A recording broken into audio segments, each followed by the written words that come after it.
एक तरफ पश्चिम बंगाल में जीत का जश्न बीजेपी मना रही है, तो वहीं दूसरी तरफ अहमदाबाद से एक खबर ऐसी सामने आई है जिसने कहीं न कहीं बीजेपी को एक जोरदार झटका जरूर दे दिया है। दरअसल अहमदाबाद महानगर पालिका के घोषित परिणामों में भाजपा ने 192 में से 160 सीटों पर जीत हासिल की है, लेकिन कांग्रेस के खाते में 32 सीटें गई हैं। अब यहाँ पर सबसे बड़ा जो उलटफेर हुआ है वो एक सीट को लेकर के हुआ है। भाजपा की इस प्रचंड जीत के बावजूद खाड़िया वार्ड से भाजपा की हुई हार ने सबका ध्यान अपनी तरफ खींचा है। आपको बता दें कि 57 सालों से भाजपा का गढ़ रहे खाड़िया से पहली बार बीजेपी के सभी उम्मीदवारों की हार हुई है। कांग्रेस के चारों उम्मीदवार जीत गए हैं और इसी वजह से खाड़िया सीट की काफी ज्यादा चर्चाएं हो रही हैं। दरअसल अहमदाबाद शहर का खाड़िया भाजपा का गढ़ माना जाता रहा है। भाजपा ने विजय की शुरुआत भी यहीं से की थी। इसके बाद एक एक करके भाजपा ने अहमदाबाद पर कब्जा जमाया और आज शहर में चारों तरफ भाजपा अपना भगवा लहरा रही है। भाजपा खाड़िया में साल 1969 से लगातार साल 2021 तक चुनाव जीतती रही, लेकिन इस चुनाव में अपना गढ़ खाड़िया खो दिया है।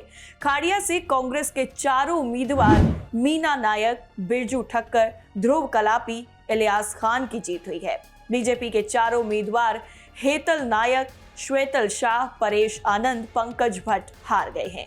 आपको बता दें कि खाड़िया के पूर्व विधायक और पूर्व पार्षद भूषण भट्ट ने कहा है कि खाड़िया हारने का दुख है, लेकिन इस हार की एक नहीं अनेक वजह है।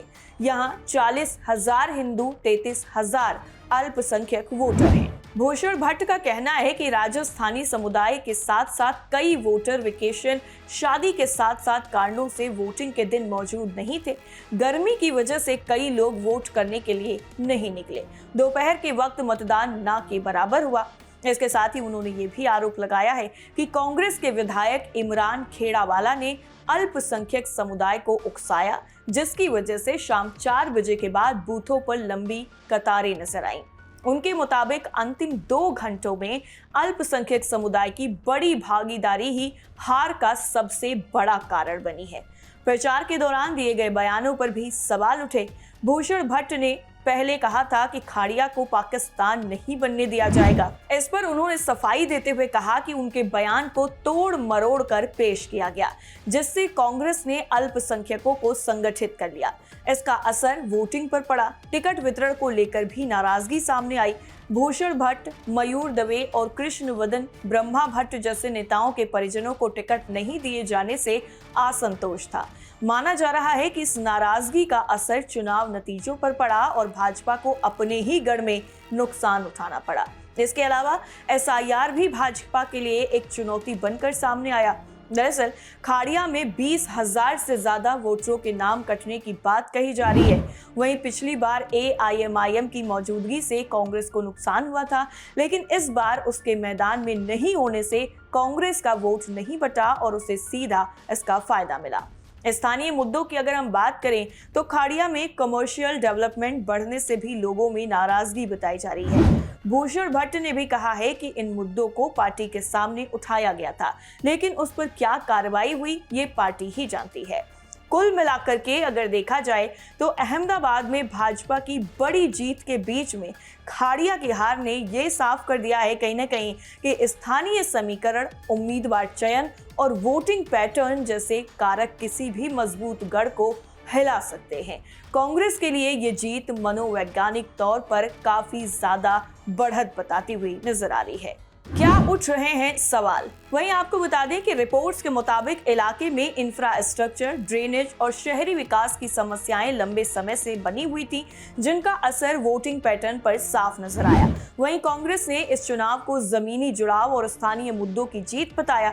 वहीं दूसरी तरफ बीजेपी के लिए ये हार सिर्फ सीटों की नहीं थी, बल्कि एक प्रतीकात्मक झटका भी माना गया है, क्योंकि खाड़िया सिर्फ एक वार्ड नहीं बल्कि राजनीतिक इतिहास का हिस्सा भी माना जाता है और ये वही क्षेत्र था जहां दशकों तक राजनीतिक पकड़ मजबूत रही थी। अब सवाल ये भी उठ रहे हैं कि क्या ये बदलाव सिर्फ और सिर्फ एक चुनावी लहर थी या फिर जनता के मूड में कोई बड़ा बदलाव शुरू हो गया है। स्थानीय लोगों की बातें भी सामने आने लगी। कुछ लोगों का कहना था कि विकास के वादे लंबे समय से अधूरे थे।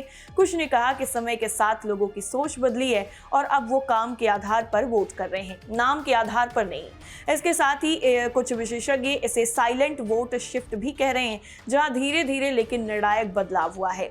इस तरह से ये पूरा मामला देखने को मिला है और जो बीजेपी का गढ़ हुआ करता था, वहीं पर बीजेपी को बड़ी हार का सामना करना पड़ा है।